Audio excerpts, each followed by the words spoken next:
palota. Ola o yau lima. Olo o ia te oi. Oi. Ola o ia te tau.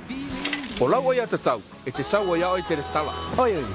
Kau ia kaunga pe ke skala bele ai. Sili. Si ngā whira e kara ngore me ke sara kupe ai. Ia awha ia kure ki misa maa. E lalo tula fono whainga palota lua o ta siva. E sala tupe i le lua whentala pe a e le stala. O lau palota, o lau leo.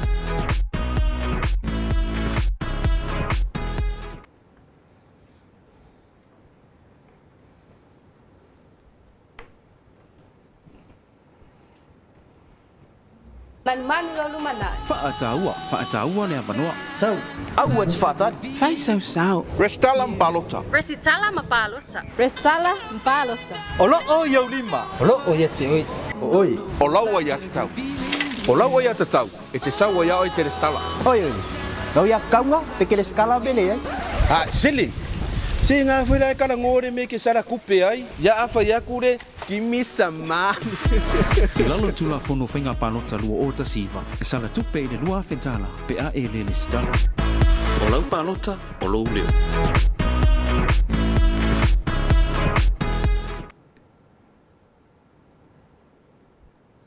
O te whiawhia e whaatalo whantum whawhela i antu le suafa man malo i sukeriso le nei tai au fau ma le nei a so fauvi ia le tua.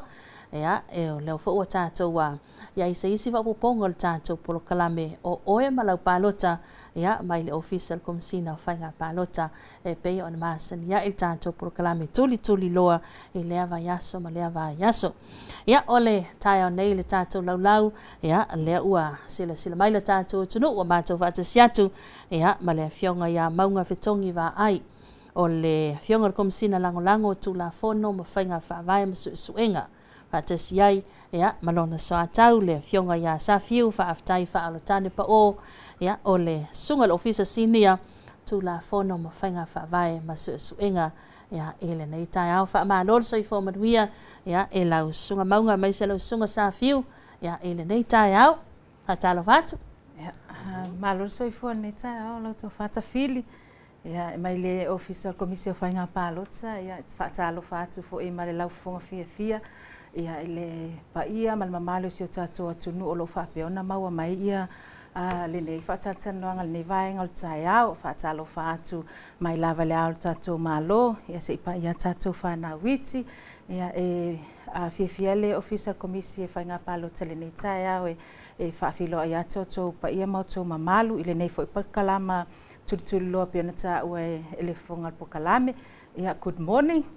Fatalo fatu fo ilau to fata fili la sunga le fonga po kalame nei tai au fatai le ali ole tau mai masa valinga male to faya maunga ia o lo fa peona tau fai tusa masalo foi o lo fa pena fo ile to mai tai pule ia mal pule ngal tatu ala fasal lau nei ia fatalo fat malo soifo malo lava soifo manuia.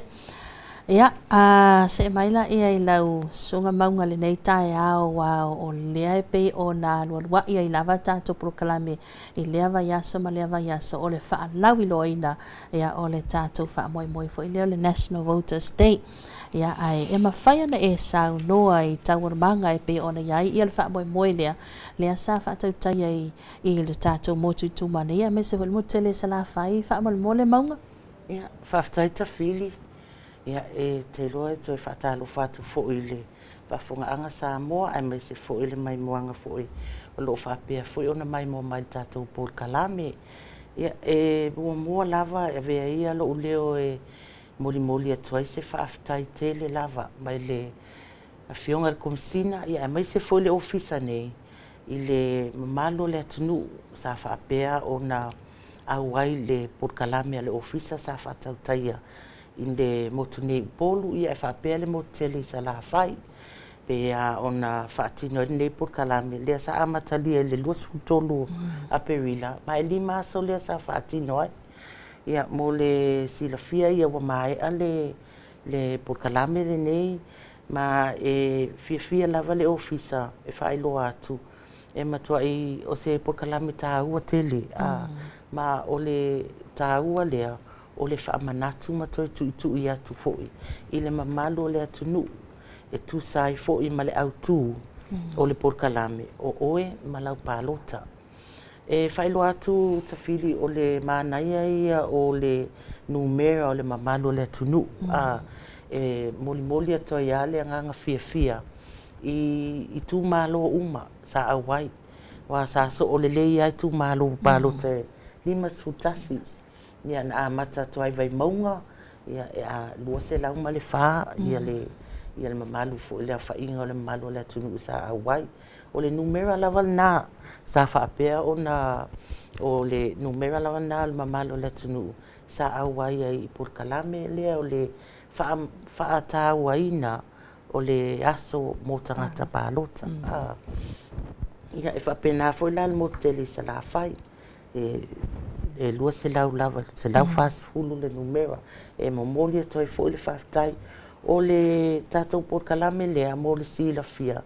Ia o le Purkalame lea sa amatalia i le lua fesulfitu. Purkalame lava lea whaatino lava le ofisa i tausanga uma. O le whaatawaina lea o tangata palota i le tatou watunu. Ma ese foi la ia le whaatinonga o le tatou Purkalame lea. O Purkalame na whaatino i tausanga uma vai. Ia sa whaapea o na ai lea i le whaatawaina o le tupulanga talavou. Ia lea sa iai Purkalame e whai whaatauwanga ai ia tupulanga talavou. I vaenga sa ese e patino i le anganu. Ai whaautu lava i le palota. Whaatawaina o le whaatinonga o le palota. O nei la tausanga sa ese fo i le vavai u te lo fo i sa whaau o mai fo i le ele malu fo le matou ofisa ese fo le whatinonga le matou Purkalame i le nei tausanga ia o lea sa whaapea o na awai umai i le vasenga o suyo nuu ma suyo tamaitai ia ai mai se fo le tupulanga o lea e momoli atoa fo i le whaftai tele i awhionga masunga o suyo nuu ia whaapea suyo tamaitai o nuu o ala fanga manu ta itasi uma sa awai i le Purkalame. Ai mai se lava la le tupulanga talavou. Ia o le Purkalame ia sa whaapea na whaatino. Na iai fulasanga sa whaatino ina le ofisa. Ia o fulasanga ia whaatawai o le sa whaatino i o talaanga o le whenga paleta i nei Samoa. Ia o le tuina atu lea. I le mamalo lea tunuu. O le malama o fea na le atina eina o le whainga palota. Ai mai se lava la le Temukarasi i nei Samoa. I le whaatinonga o palota. Lea na amata, lea pea on silafia, ia na amata le whaamatai ia o loa ina o whaapalota ina le lua sultasi. Ia pe o le fulsanga mua le na. Ia o le fulsanga luna lua. Ia le sa patino lava i le tāua o lo awai i whainga palota. Ma le whaatinonga o lau palota. Ona e tō tele lava o le mamalo le tunu. Ia e iai lava le manatu whaapea. E le tāua le palota. E le tāua lau e kisi e tasi. A le tatonunga lava le manatu mawalunga a le ofisa. A mai se la whiunga komisina. O le tāua le Temukarasi. O le tāua lea o lau palota. Pēto a tasi. Pēto a se fulu. E tāua lava. Ia o le si tātou fulsanga sa iai o le whaamalamaina ia o whatinonga o whainga palota o amaenga ese mata mai lava i le whatinonga le resitala ia o mai le vaenga le o whaaluina o le suitau wā o le tāpenanga fo i le o whainga palota le i tātou palota mua ia whatinolo la i tātou palota i le aso whainga palota palota tele ia ma o fola i le vaenga le whatinonga o le whaitawina o palota o mea umai ia sa whaapea o na whaailoa umai fulsanga ia sa whaatino ai foi i le tātou Purkalame lea ia sa iai foi fulsanga e patino i matafa i oi ese o tangata palota o suitau wā o tangata wawa ai palota ia ai mai se fo ia la malmatou whainga paanga lea ia masuia malo suia malo ia ia whionga masunga fo ia suia nuu masui tamaitai ia ai mai se fo i le tātou wainga lea o le autistala le media na whaapeo na pa ia umai vaenga uma nei I fola sanga ia sa tu ina atu fo ina mamalo le atu no. Ia, ona o le si vaenga fo ta ua lava ese le ta ua mai ese le matango fie I le mai ta o le ofisa o le panel discussion le sa fatino fatantanoanga lea I mata upu ese ai mese lava o le ta ua o le palota ia faapea fo ma fasota inga ma le auta la vou ia ma faapea fo po le ase finangalo o le ase ni manatu faalia ale mamalo le atunu e tuina mai mo le faalelenga o le galuega le ofisa I le faatinoga o faiga palota o ani fautuanga o le tāua ia o le vaenga lea o le fatatanoanga po le panel discussions ia e momoli atu foʻi le faafetai tele le feoga le komisina ia ae maise ia le ofisa ia e foʻi o tamalii sa faapea ona fesoasoani mai I le faatinoga o lea vaenga o le polokalame e o manatu faalia ae maise foʻi le faasoa e te lē o le aoga e faigofia foʻi ia ona relate mai ia le mamalo le atunuu I panel discussions ia I lea sa faalia foʻi o latou manatu agaʻi I le mamalo lo atunuu le faapea sa tofia I le matou laulau filifilia lea ia ma o lesi foʻi vaega na faaiʻua I loa le polokalame o le faatinoga what we call a mock election faatinoga o le faiga o le palota I le aso palota faatinoga amata mai lava I le lo o mai le fale palota ia sau vaselo nuoa o aia foʻi nei ma faailoga lo lima ia failo faatino lau palota ona uma loa faatino faamalamalama loa e le ofisa ia le process atoa lea na tuu foʻi le mamalo le atunuu ia o ani latou ai I toʻiga le faatinoga palota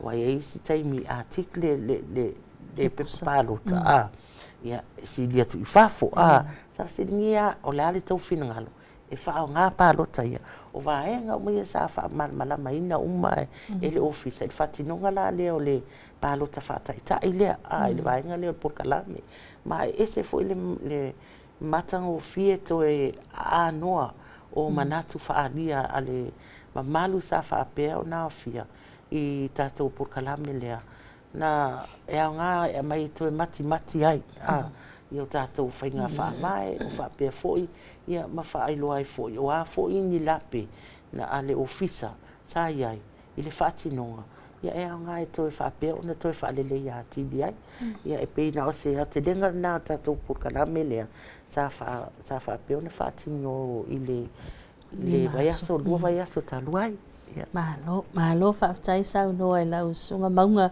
ia o lea ua talatala foʻi ma faailo vaega uma mai lava I lona stepu amata seʻia oo lava I le vaega mulimuli e taula I ai ia le faatauaina ia a mai se le polokalame faalauiloa e pei ona masii atu ai ia le mamalu o le ofisa nei ia fioaga mai tumālo e pei ona iai tumu anei a mai se ia o le motele salafai malo faafetai tulaga lea mauga ia se atu I lau suga safiu lenei taeao ia e mafai ona ia saunoa I tulaga o tulafono foʻi ia mo I tumālo palota faamolemole ia faafetai mo le faafesili tafili lenei taeao ia pe ona taʻua foʻi o le savalevale lenei ofisa ia fia faailoa foʻi nisi nei o vaega ma galuega o loo faasavalia foʻi e le matou ofisa I le tasi lenei o tulafono tāua lava o le toe tulafono tau faaofi o le teuteuina o tumālo palota mo le silafia foʻi o le tulafono le patino foʻi I lenei ofisa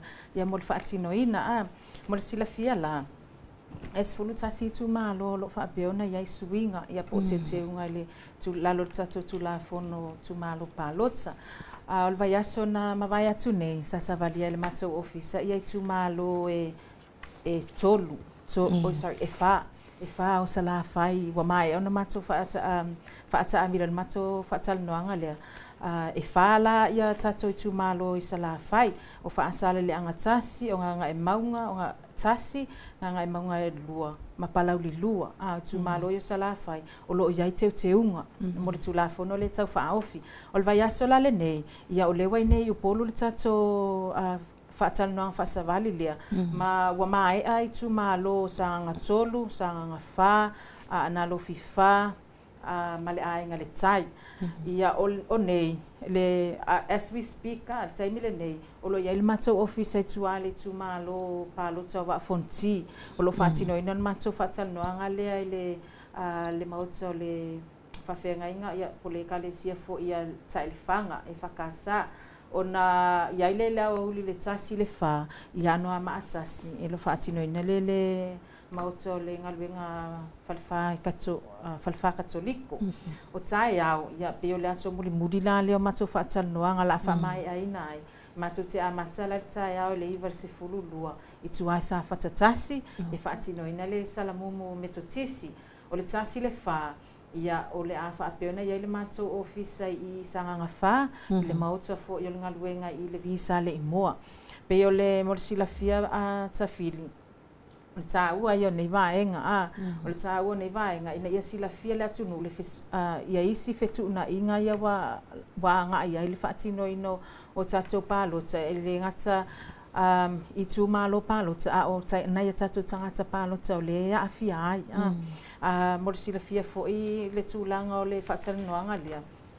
Ia, sa iai lava nai i tū mālo, sa whaapeana le maua le tūlanga le whaasisilanga, ia nai foi nai tū mālo e whaale tonu lava se tūlo, ia le numero i lātou sa awai mai, ia ona o le tala i le maua le whaasisilanga, ia lea sa tu talasanga mai ai, e tu nasu e avanoa, ia fia lava le ofisa, ne fo wato e tu ia lava noa peo le tū mālo leo sa nganga wha, le wato e lea le ato e anga ia le ofisa ia mo le tapa ino la finangalo e taua ia le awai nei whaatalanoanga ona o finangalo nei e mati le tula fono lea e afia uma i lava i lato uma walua tasi tausanga na i lua i lalo le tula fono lea pe a fetuna ia pe a pasi le fetuna ingo tato nu uma mai tu malo ne Malo whaatai sa no e pei o lea e tau mai tau le fola sanga le sunga ya sa fiu e le o mawhai lava ona la aloa le ofisa na o la tau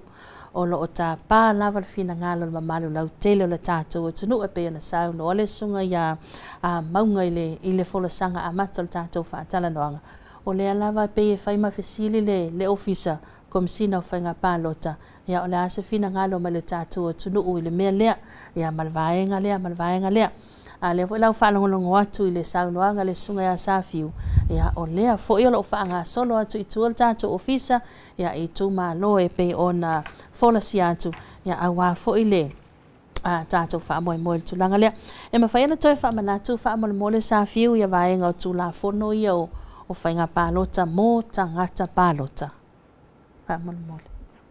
Ia whaftaita fili, ia o le tula fono lava ia o whainga pālota, mō tangata pālota, a pei lava le mautau avel nei ofisa, e le ma whaina e o tono le whale pālota, e whaatino sau pālota, pe a e le resitala. Na a mata ma le matonga luenga te resitala ia a pe wila le tausanga le o tuana i atu, se taimi fo i avante la fionga ia maunga. Le numero, o numero i lato wa mai ona resitala e pe lava le whamanatu lava le na ale nei ofisa e le mawhai lava o te iloa ma o le mai tau foi le ofisa o lo o iai le anganga le nofua i le tātou atunu o le sila i whape ai ale na o palo te lua o lua tasi le wa umana whaila o resitala e whai loa atu pe le ofisa o le ngaluenga le watoe whaasavali atu ua toe whaafou a toa lava le tātou resitala ua toe whaafou a toa lava tātou lola pe o tūlanga na a whaapela le te nofo whaapea se i whatoa e susu mai le taimi o le whainga pālo ta ona le te mawhauwhau o mana e resitala ia e whaamalu lua tula le ofisa le taimi lea o le a le mawhaina whaatinoina sau pālota ona e le i toe whaafou wina ia lau resitala mo le whainga pālota le lumana i nei ia e pei fo i lava o le mautau avel nei ofisa ma le te leo whaamanatu ia o lau pālota o leo le na pe fo na iai le sini autu o le tato whamanatu ino mo o lato e pālota o e malau pālota pe o le tūlanga na mai e iai fo i au lape e iai nisi wa o tatatala no atu iai ia ai pe iai le tūlanga fo leo le te i le lua afe le au lape le tūla fono i oe o le au la pena le ia a tatou le restala ia i lua afetala le faasalanga e mai i le taimi le nei le faalauiloa le te le faalauiloa le ofisa a ia o te lo la le to ia i masi avanoa e ia se excuse fo i la lea a ona ele ngata lunga o wala ala fasala lau nei ia o mato Facebook page o lo active lava o lo watu ai fo ia schedule mato ngaluenga ia restala ia so maso uma ona ole nau ta inga ina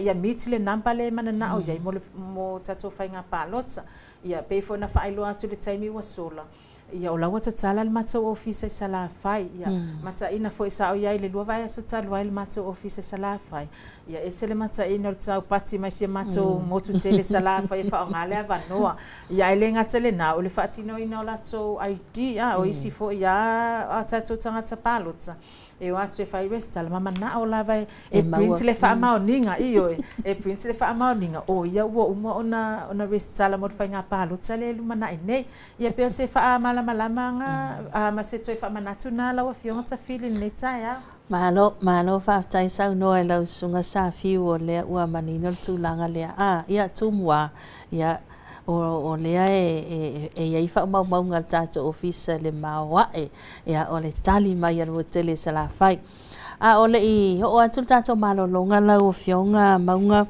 ia pola sunga maunga nei taia ia e ma fai lava na maua po le se tali mai ala tunu ua wa mai ona fa atino ina lato restala po le se pasene wa yai ia po wa fa popo ia po me lava o le lava fa atilingese mai lava lo tato tunu fa malmole ia faafetai lau tou faatafili ia ai o tele i Italia tu le vaenga lea e ia se vaenga lea wa pau ia te au e se le tāua o le moli atu fo i lea le faafetai e sunga i faafeagainga sa faapea ona fesoasoani mai i le faatinonga foʻi o le polokalame lea o le faatāuaina o tagata palota moli atu i le faafetai i le faavanoaina mai foʻi outou maota e faatino ai le polokalame te lē lava le fesoasoani ma e toe papaʻi atu foʻi i le vaega lea sa saunoa ia sa fiu e sa taʻalele aʻe ese le faafaigatā ona ofi i finagalo ma mafaufau o le mamalu o le tatou atunuu e lē se galuega faatoʻā faatino nei o le galuega a le ofisa e umaeʻa lo le faigā palota ia toe teuteuina le tulafono o le teuteuina o le tulafono e faatāua finagalo ma manatu tuuina mai le mamalo o le atunuu o le mea lana e oo atu ai tua ia galuega a le ofisa ona foʻi o le fausiaina o le tulafono e faatāua lava o le galuega a le ofisa e vaavaai ia finagalo foʻi faalia ona vaavaai lea po aauala e tatau ona faatino i faigā palota e o gatasi a ma tatou faiga faavae ae mai se le faatemekarasi o le tāua lenā ma o se vaega na sa faatāuaina lava i le polokalame lea o le faatāuaina o le tagata palota sa faamanatu ma faailoa ma toe faamanatu e le ofisa outou leo outou finagalo outou manatu e tāua i le galuega a le ofisa lea i ai le vaega lea o le faatinoga o lau palota e lē gata o lou tiu te faaletulafono a o lou tiu te faaloto i fale e amata mai lava i lou auai i faatalatalanoaga o polokalame a le ofisa resitala auai foʻi la ia i le asa o le faigā palota e faatino lau palota tele i o avanoa o loo tuuina atu le ofisa faatinoga o le galuega ia lea faatinoga le restala e amata mai lava le faatinoga le restala ina ua maeʻa le faigā palota faatinoga foi la le restala e o atu a le ofisa itua i nuu ma lalefaga mai tumālō ia pe foi ona saunoa ia safiu ia taumafaiga foi o le ofisa ia mafai lava ona tali atu manaʻo o le mamalo o le atunuu ma faatāua le faatinoga le restala lea lea ua faapea ona tatalaina ai le ofisa i savaʻi o le faafaigaofiaina lava lea e le mamalo o le atunuu ona auai ma whaapea o na whaatino access accessibility i le mamalo le atunu le service le whaatino ia e le ngata fo i lea ia o le tatalaina fo i le ofisa le whaata puni i le valu le po i le aso a mata mai lava le aso ngafua i le aso wharaile so te tala i le aso tō nai ai se a ia o le paaya le o le ofisa wha whai ngofie ma ia fio mai o lo e o foi la le whatinonga le palota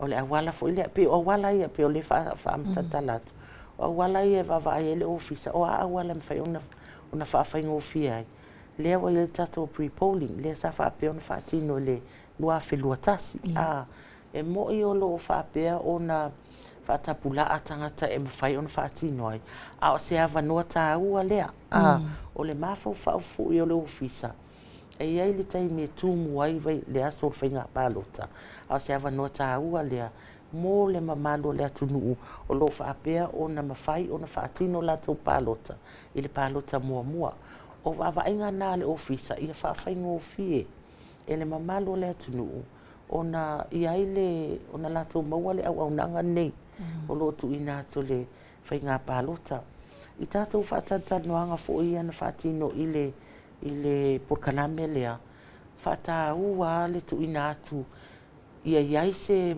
manatu foʻi lea a le mamalo le atunuu e uma le porokalame ae whaaosofia ni ona manatu e tālaʻi atu ona ainga o e tatau ona e resitala e tatau ona e palota le tāua o lau palota o le tele o manatu whaalia tele foʻi ia vaenga o le auaunaga ma le ofisa whaapea foʻi ma le tulafono sa fesiligia ia i le vaai la le ofisa o ta se tāua o a fesili o a foʻi manatu whaalia e leai o le galuega o le ofisa o le tuumai whaamauina whaongaina ia vaenga e tatau ona fausia ai le auaunaga ae mai se lava foʻi i le tulafono e pei o vaenga la ia na ona toe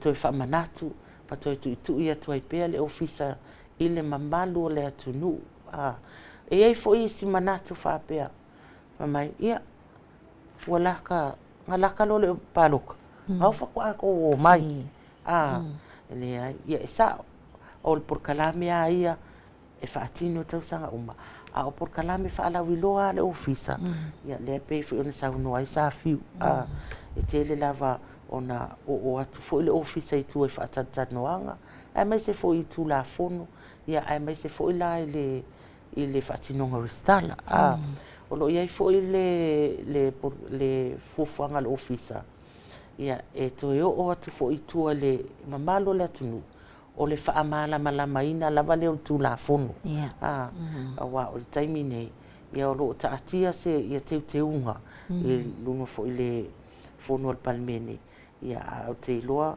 o le a whaatino lava le matou galuega o le whaamalamalamaina lava o le tulafono ona foʻi a whaatino le resitala a whaatino fo ia whalauiloa nei ma porokalame whapene o ina mau te vai ai e to tele lava le mamalo le atunuu o lo ofisilingia lava ia le tulafono silingia le agavaa o tagata resitala silingia le agavaa o le tuitauvā o mea uma ia faamalamalama ma nofo malamalama lelei ai le mamalo le atunuu auā foʻi le tatou sauni atu i le tatou faiga palota i le lua felua ono ia a o le vaenga le tatou resitala ia o te iloa o laua o atu le tatou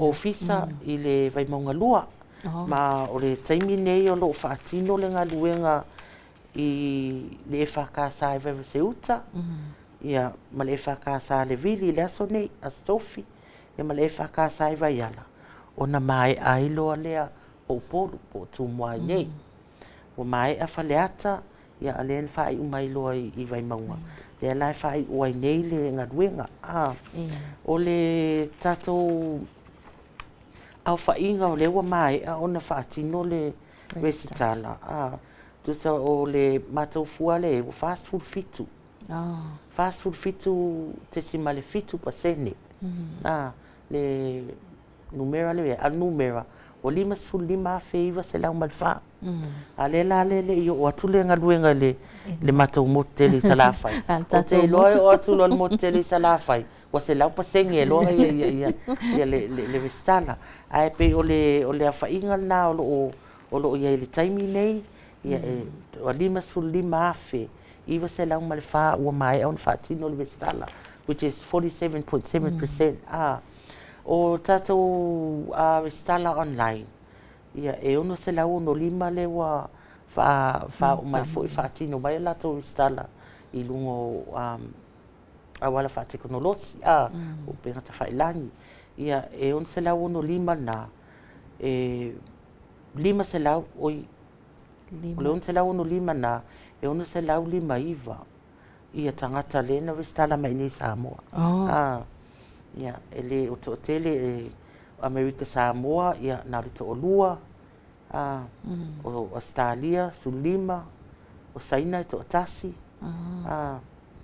o Fiji e to lua Italia to tasi Japani to tasi au na tangata uma ele fully register uma mas e longa lava e o mai e faatino ia la to biometrics pu ele ata ia ma fai o la to ro filima ia fata a mai a ole to tele lava le o mai o fully register o ni Samoa o e afe se lau fitu Samoa le o mona vestala Malo whaatai sau noa e lau sunga maunga ia le na o le whaamani no ngā tili na ia ma le au whainga le na ia o lea ua iei le pālota lo tātou turu ami le restala ia a i lātou ai manatua ia o le lava e walu si atua a ia lo fina ngalo ia o le tangitangi atu fo ia le pūmate lava ia e pe o na tata longo atu le tātou ofisa nei ia su mai manu o le mau le taimi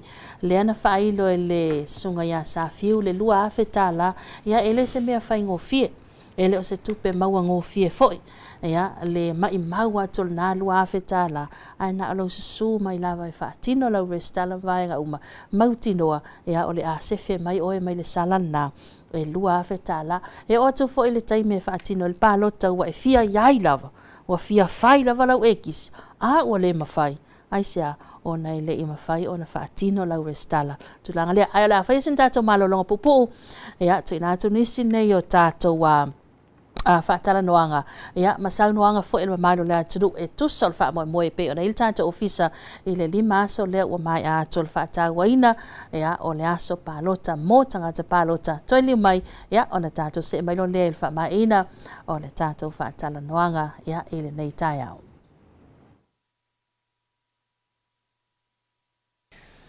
O le iwa nei o tausanga talo na whailonga ina le aso whapitoa mo tangata pālota.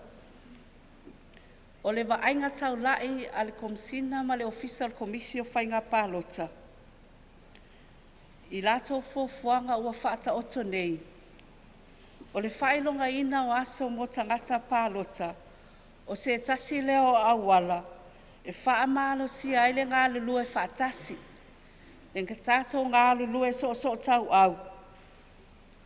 Maana pa anga tō tino, e una ia whainga le lei whaatemo kalasi, ma ia atangia i le whaatinonga o le whainga pālota. Pei ona tā ua i le taimi ua sola. O le autou filifilia o le atau la i ai pol kalame whaasolo o le whaata ua ina o tangata pālota, o a wha autu ina o oe malau pālota. E tā ua oe, o lo resistala, o lau pālota, o lo sao lea i le filifilinga o tātou taitai. E tā i mua le ati na engo si o tātou mālo, ma le manuia lau tele o si o tātou atunu umo o tātou tangata. Ia, wa iele suinga o tātou pol kalame o le netau sanga. Wa avele wha ama mawhai wha talatala noanga, e toe whaamala malama ina ai tawa lumanga o whainga pālota. Whainga whaavae mata i ala mō vaenga ese i ala tō mta whaioi ma pito la au. Lea ea fia ai o tō sa sao nei. o oe le tangata palota. O le nau tainga o le ofisa a o whaatau mua awa le tātou sāfo lau i le tātou tāpenanga o whainga palota lua afe lua ono i a tātou lava tāpena. Whaalau tele ina lau sila fia i le whaatinonga o le whainga palota. Maualo malama anga i le tāua o oe o le tangata palota. Ma vaenga ese e whaavae ai le whainga o lau filfilinga. Pe o na tau noa i fo i le sunga le whawhia ngainga ni tai au. Ia, whaatasi mai le atua le tātou wha moe. Ina ia o tātou tau le siapolau tele o le tini. Maua se whaalumanga le leo o le tātou Paul Kalame. E whai ma ai le tāpenanga o le tātou whainga pālota tele. Lua afe, lua ono. Ma o te whaasila atu ai. Ua tatala aloa ia nei le tātou Paul Kalame. O le whaataua ina o tangata pālota le tausanga lua afe, lua lima. Soifua ma ia manuia. O le iwa nei o tausanga talo na whailonga ina le aso whapitoa mo tangata pālota. O le waainga tau lai a le komisina ma le official komisio whainga pālota. I lato fuafuanga ua whaata oto nei. O le whailonga ina o aso mo tangata pālota. O le mawhai eio na pālota o tangata iaia fianga tu mau le soifua. Ua whaamautino ai. Le awai atu atoa le māloa sa moa I mo mianga o le whianga inga whaavau māloa mo I lato e ia whianga tu mau le soifua. E pei ona ave ai o ia maona toa tino I le lua festival ma le onu. I le nā whianga inga o loo ta ua ai lona atika le lua sifuru ma le iwa. Le tatau wai I māloa umo le lalulangi au whiai ma sa moa o na whaiala asanga tala whianga ai. Ina ia mawhai o na maua e so se tangata iaia a whianga tu maua le soifua o lawai tangata ma ale ale tu langa o lato wa a whianga. Le awanoa e resitarai, ma lama I whaamatalanga, ma feso ta inga tau whainga pālota, ma whai o na whaila na pālota I le tu langa sa o loto, ia ma mawhai foi o na maualo na awanoa e tau sinio ai I whai unga ma whainga whilwhilinga e ala le ave ai o ia masui o le palimeni.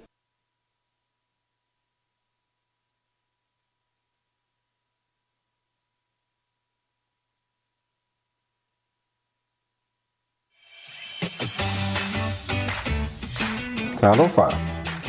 Talofa with a Smile campaign is all about providing quality customer services across the public service. Driven by PSC's vision of public service excellence, the mission is to provide quality public services. Great customer service is what the public service is all about. It's simple, it's free, and it's a universal language everyone understands. It is human nature that when we are happy, we smile. And when we smile, we spread positive vibes. We create a happy and a safe space. This is the simple message of the campaign, that in whatever service we are providing, we are happy to serve the public. We value our people and our communities we serve.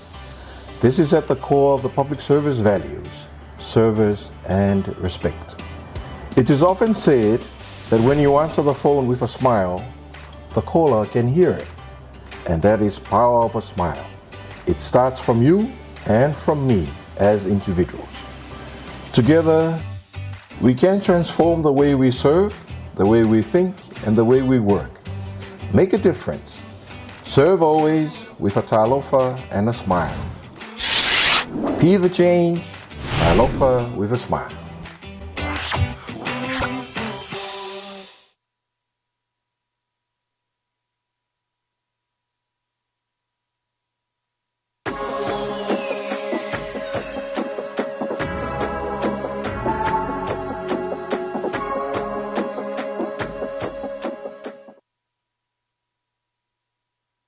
Taliu mai le tātou porokalame lona vaenga whaaiu ia il mai a fo ionisi na o vaenga e pe ona sauno ia ina mamalo le lau ia I le 5 aso o tuana iatu ia I whina ngalo fo o le pano le pe ona folasia ia awan wha amala maina le tāua le porokalame ia o oe malau palota Ai se mai lau sunga maunga wha mole lava.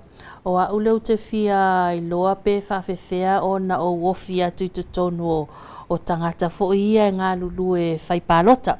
Ia pe ka ke alu atu fo il tau ofisa restala lo wingoa pe toi pu ese se wata ia pe ese pe pa faatumu po se fo mo o te anga va e faatumu ai fa mole se au mai lo fina ngalo e fa mala mal tulanga lea fa mole sa fiu ia fa taita fili ia pe ona ta ua ile taimi o fano ile le taimi sa fa ile fa manatu le vai aso fa manatu mo ta palo sa fa ile palo ta fa tai ia ai morsila fia foi il malo tato tunu na le limas fulmon tupu ia nei ofisa e le tata ia wa ul mato no mero tata fainga luenga e fa ati noa ia pe a o le taimi o tato fainga palo tatele ia ole ala lea ile mesa sawai sa ave ia talo sanga I ofisa pa la po tso ma o ti mtanga luenga moni tanga fo ile a mai fa fainga luenga le ofisa komisi mo le taimi o fainga palo tsa Peta, yo le whainga fōle wa iai le ofisa. O lo wa iai le matso, au na ngai lunga o le matso, penga te whailangi. Ua e resi tala mai iai, pia wha apea te fia whai pālotsa, ma avea ue, mas tangata whai pālotsa. O le matso poto lale na. Ia ua mawa I lewa noa, e mo I lanto o los futas tau sanga na I lunga, lo wha pena resi tala mai. Ia, ona ngalulue leo le ofisa, ia mantua foi. Ia kako trainings fo ia fa atino ia ono le tele fo ia o le tūlanga o le process o tato whainga pālota. Ia o lava ono tato a wai mai ia ilanto o fa apena rest tala mai. Taimi nei o lai open lava ele o mai lo se taimi tapuni ai masalo pe a fa apea wa mautinoa se taimi o le a fa atino se tato whainga pālota. Ia ona fa asala lawa tu fo ile le taimi tapuni ai ale taimi le nei ia o lai matala le avanoa mo ila to Italia fo ima le anga fia le ofisa na ia tato fana fo ia lua tasio lo ia le onga onga ai le ngatalia o tato tupulanga tala vo pe a fa apea lava te fia I loa you wanna get the feel of being an electoral member I le taimi o tato whainga pālota ia Italia ma le fia le ofisa ia le tūlanga o le listala mai ia ma awai ele ngatalo restala ia ai fa mole awai mai pe a fa pe e fa alawi loa atu tato trainings ma o nga fa pe ina ia mautino e a se sele sa sai no tato pe papalo se tu low level ne tai ia se fa mala manga na tu langa fa mole ta fi ma lo fa tai sau no ia o le o manino la le vala le e la tau uma lava e le langona na e fia awai ia e tu atu fo ile tau au le pito la au le tatu ofisa le taimi e whaatino le tatu pālota ia le nalo o te tala pe lava noa ia I lunga le asiasi I lunga le latou poto la le ofisa le pālota ia e te maua umai whaamatalanga ia mawaenga umai aon whaatumu whaamole lava se mai lau sunga maunga le nei tai au le tatu polokalame o leo te mai tau ia na o lava lau sau noa ngai le tali mai ma le nganga whaaftai fo I le tali ma le mamalo le atunu. Ai o le ase sila le ofisa whainga pālota I le whaatinonga le polokalame le nea mai se lava o tupulanga talavou. Whaamole lau fionga maunga. Ia whaaftai lava lau tu whaatawhi. O le whaatinonga le polokalame ne pe au na whailo momoa te sa whaataua lava le tupulanga talavou ma le amatanga. Ai pe tai. O le whaatinonga la le polokalame ne tausanga ne o filongia ai loa le tupulanga talavou ia fo ima tino matatua o mai se sui o nuu ma sui tamaitai. O le maitaua le ofisa o le matangofie ia o le tali mai fo'i o le tupulanga talavou. Ai mai se lava fo'i I vaenga ia o manatu faalia e tuina mai le ofisa po ani po le kalame e tatau o na faatino le ofisa pe tuina atu fo'i faatupula ia ai le fia awai o le tupulanga talavou I whainga pālota. E ia vaenga sa fa pe fo'i o na vaia le ofisa le tau mia I lalo manatu o le tupulanga talavou. O I tonua sa vai tino ia fo'i ia le ofisa. I le vaenga tonu lava lea o lo ia le tali tonunga lea. O o le tau mia fo o manatu tupulanga talavou. Ai peitai, o le manaia o le tātou pōru kalame. Sa tu wanoa lava fo ia mamalu fo i vasenga sui o nuu masu tamaitai o nuu. E whaalongolongo po a fo i whina ngalo whaalia al tupulanga talavou. O le manaia fo ia o le turn up. Matua i to o tele lava tupulanga talavou. Sa awai, ia ma whaaleo fo i. Whaaleo sa au mai a o la iai lava. E lo iai lava le manata. Whapea. Ia o le sia matua i le ai lava sona i loa ma sona sila fia. I mea tau pālota. E iai fo le tamai titi whapea i fo whapea. Ia. Wa ue le i whataua ia te a matua i te lele au ngā le pōr kalame. E tu i nātua i fo ini o lātou manatu. A mea po o le asenga lue ngā le ofisa. E whataua i o lātou o nisi o tangata pālota. E peo vaenga na e ese le tāua i le whaatinonga o le pokarame lea. Ia na ia nei manatu. Na tu ina mai o le matangofia ia isi manatu. Whapea mai ia. E mana ia wa iai fo ese manatu whaadia. Whapea o maua e so lātou manatu. E tu ina mai. We don't build, you don't build for us, but we build with us. E tau te rei whausia ina se whale mō mātou. E tau te whausia ina whaatasi. Peo i ngā na alama iai fo ini manato disi fo i o tupulanga talavou sa whaapea. O na whao ina mai. Ale matango fie ia. O le o vava ai fo i le ofisa. O le ai le mau.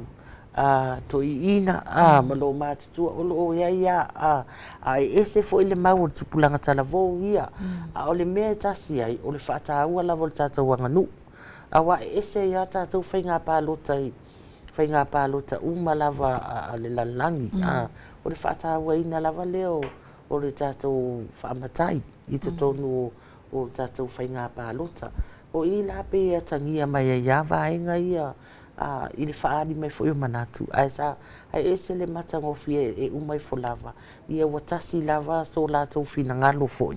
Ia mamala malama fo i le aunga male autu. Ai mai se lava le naunau ta inga le ofisa o lo iai. I le whaatinonga leo le whaatimakarasi i tātou whainga pālota. Ia pe o vaenga na ona toe sa iai fo i ia vaenga ia e pe fesilingia le whaamalo sino le tūla fono. Ia pe fo i ona tā ua fo ini au lape o le tūla fono lo iai. Ia o le tasi nā naunau ta inga a le ofisa o lo iai le taimi nei. O le whaamalo sino o le tātou tūla fono. Ai mai se lava au lape o tūla fono o lo iai le taimi nei.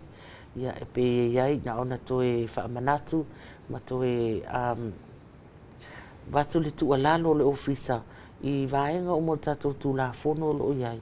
E leo iai se tūlafono o suia e vaenga ia e le whaasa ona e la uina maia i tangata e whaatino la tau ristala. Ia e me mea tonua lea o lo o ato ia le ofisa e whaatino lava i nuu mala la whanga i a ristala. Ia ave e se iara le vaenga lea te la ala e fua o e ia ona ai se a. O le tele ia wao ngā le toi whai a tō le tātou ristala ia. Tō tele i o tangata mamalo le tunu. E le ai ni wha mau maunga o iai.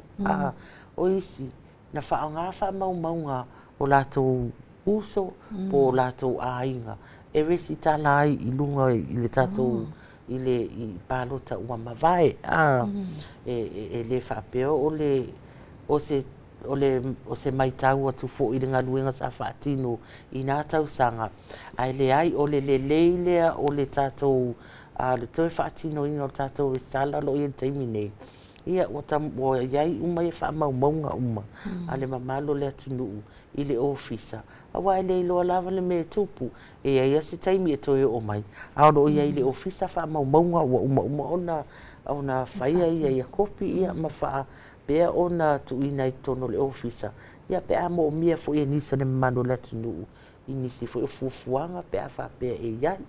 ia pina se vaenga na malo fa tai sa no e lau sunga maunga ia le na o vaenga umana ia le pe ona fola sia le tato programa le nganga ina ia fa amala mala maina lo fina ngalo a fai ina misia te oelo wanga ia nei vaenga ia sa autova atwa il tato ofisa ma fa tino i fa tala no anga nei e te maua lava fa amala manga I lungo tātou programe nei vai asta tasi o le anganga fo ile na ia o le lava e au ngo fie lava le mamalu le tātou ofisa I le whaonga ina o awala wha te konolosi nei pe o le tio, o TV, o newspaper, o mea o lunga le social media ina ia mawhai lava o na longo pea ia mawhao o atu pe lo fina ngalo ia le taua ai mana tua le whaamanatu ia aua nei misi o lo te tala pele official whainga palota mai la songa fua I la so to nai o la songa fua I la so fraile te tala le iwa ta puni le tala valu le po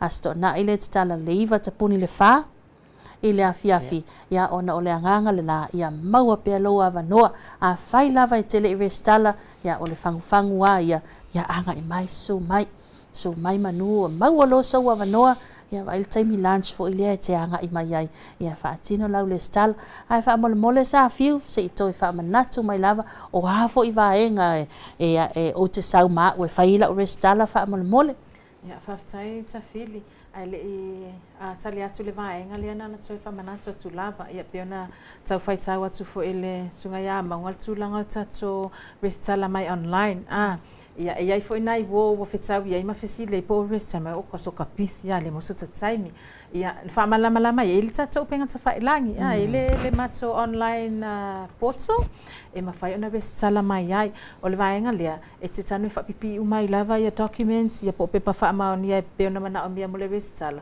a fa apea o mai e va tu le email fa ilo atu wai le tulanga ma le tsaimi e te su mai ai la e pu e ia o tama ilima ia malo wansa fo ia a fa pea le tulanga na o ia le restala wa batule email na o ile officer ia wa fa tulanga lava le tangata na te handlinga ia tato online registration lo na winga ele tulanga fo ile lo sawe sa fa ile kiu se tulo ia ai te sawa sa wa le online ia ona fa pea fo ile ona su wa tule officer ia fa antino le pu e no lo wat ia mo tama ilima al tulanga fa fesili ia mole silafia e lua ia tato eligibility o lo tangata nuu ia male qualification e te pano tai pole no fo pole sua fa matai pe fo na fa ala wilo atu I fa ala wilo wa mai atu le officer o lo citizen lava ia e tau on citizen Samoa e le a fa ina foi pe fa pe le citizen Australia New Zealand America as long as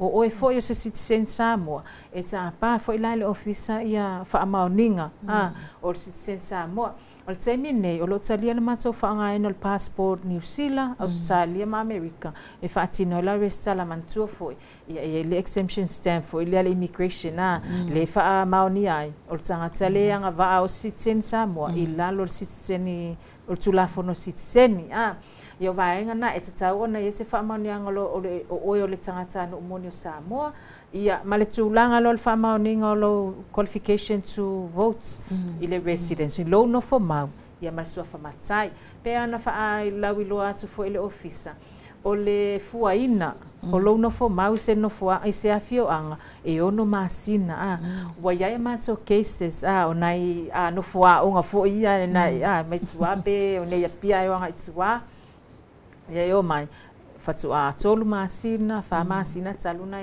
ia fio anga wa ia tsemi nei ia fa malulu ia le officer ma fa ai lo ia o le a fa pe ia lula vai le kalena masani fa tsata puni tatolo la ia se tema lo na winga o le lava le tsemi ia to ile ono masina susu mai ia fa atino le restala ma e tatau ona ia ni fa mauninga lo no fo mau ia e fia a mamule to i fo le anga le fa tsaya nei officer mal komesina pu le ngam le officer atso I mato pa anga malava lo mato ngalu e fa atasi fa tino ngal mato restala ele ngatsa ile officer o fa numero fa mawina Samoa o suitsa mai tsai o nu nuu ia o sui o nuu ia o faafeagaiga ia a le gata foʻi lea o i le tatou ofisa faamasinoga pe io matou paaga tutino ia o loo fesoasoani tele lava i le faamaoniga o qualification nei e lua po agavaa nei e lua le ofisa o le residence ia ma le matai mo lo matai lava la ia Matu te mana mia tu spasi matai ata fili te masalo le foi sa fa ilo mo atu foi le masa vali male asunga ya la fai ia e la so wa o mai fa mai fa mal mole ma fa na tu si mai le pule nu e fa ma ni lo tsa matai e fa malulu la va le office a wa o le tu si pasi matai o te ilo le o si la fiele le atu nu le tsa wa o le tu si pasi matai le wa fa ma ni o lo sua fa matai tonu lava le mai le o yaini fa lave man tu fo le anga masani na tatu ia ia fa lave tai mio o sua fa matai ia o le mena elena e alai lava ona tapa le ofisa lo tu spasile fa mani lo sua fa matai o le no fo mau ia pe na taua ma tu tinga lulu e ai male ofisa fa numero fa ngale tu singa ingoa e misi mai lo tu singa ingoa ma tu tapa lo le pule nu ia wa pe la so ia la male suita mai tai ia la wala sila fia le tanga te tono afio anga tai tas ia ta tu tu ba lo pa lotsa ia a fai fo ia tu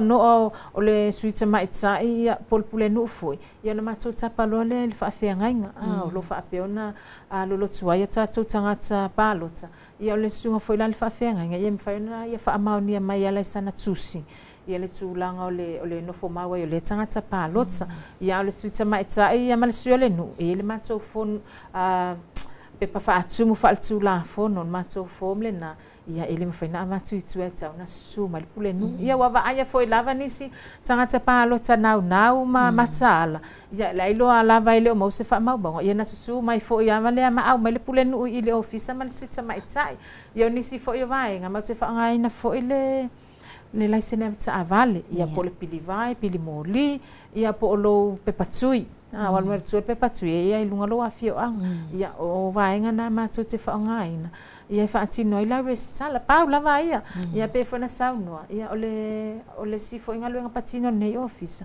le tuna to la au nanga no mas totongi ele to ngel fatino ina la restala ia ele to nge foi lo fale tono fale palotsa ia ai palotsa lo male restala ia to ngi mai lo la to ia le office mo le fatino ino o tulanga ia pe o tula fono ansa fai lo at ia o au la pena o tato le amana ia foi ia malo tato no foi ia tato tiu te fa tula fono mo tato fai nga palotsa pasai mo le fafsi malo sau no ia tulanga pe na ia malatu ia o le ta o tonga le na o le fa mala maina ia ma le tama fa ia to afionga nei ma le tato ofisa fa nga palota ina ia e sila fia ma ia e malama ia ma le fa mai atuai ia ma le tato polo klame o oe ma lau palota ile nei fo iwa yaso e pe ona sau noa ma to fa ia le sunga ia maunga fetongi va ai ia o le sunga le komisina langolango tu la fono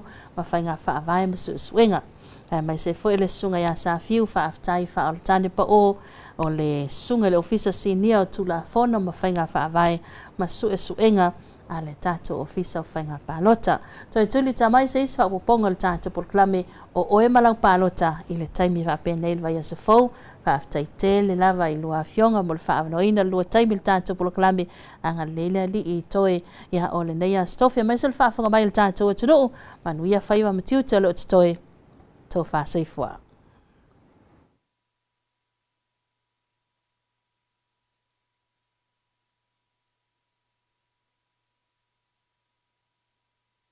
Eta ua oi. Olo tiuti. Alo pailo watinu.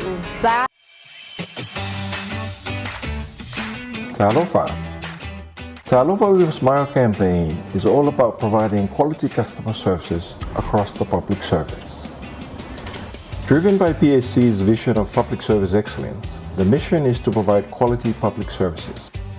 Great customer service is what the public service is all about. Ole atai malia ele loto. It's simple, it's free, and it's a universal language everyone understands. It is human nature that when we are happy, we smile. And when we smile, we spread positive vibes. We create a happy and a safe space. This is the simple message of the campaign. that in whatever service we are providing, we are happy to serve the public. We value our people and our communities we serve. This is at the core of the public service values, service and respect. It is often said that when you answer